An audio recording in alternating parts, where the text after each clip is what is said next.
Sosok Fadil, siswa SMA yang viral jualan risol untuk bantu ekonomi keluarga, modal Rp100.000.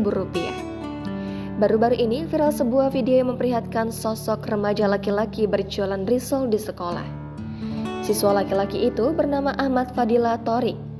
Ia adalah siswa di SMA Negeri 1 Natar, Lampung yang saat ini duduk di kelas 11. Seorang siswa SMA bernama Fadil viral lantaran keuletannya.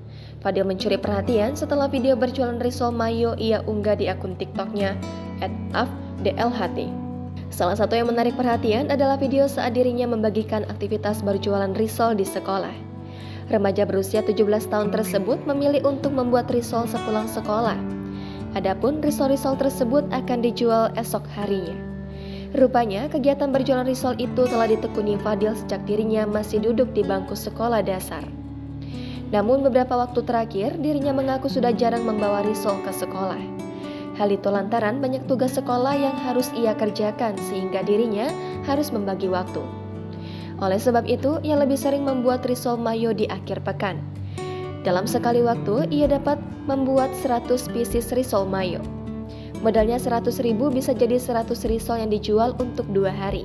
Hari pertama aku bawa 50 pieces untuk balikin modal. Hari kedua aku bawa 50 pieces untuk untungnya. Waktu goreng risol aku mulai dari jam 5. Jadi bangun tidur jam setengah 5, lanjut sholat, gosok seragam sekolah, siapin pelajaran, terus baru goreng risol, kata Fadil dilansir surya.co.id. Unggahan video kegiatan inspiratif dari Fadil ini menuai banyak dukungan dan pujian dari para warganet.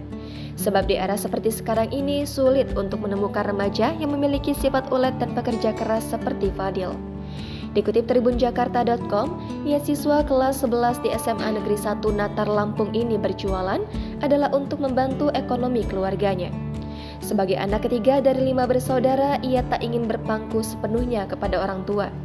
Bebannya dipikul orang tuanya sudah terlalu banyak. Oleh karenanya, Fadil bertekad ingin mengurangi beban orang tuanya tersebut walaupun tak seberapa.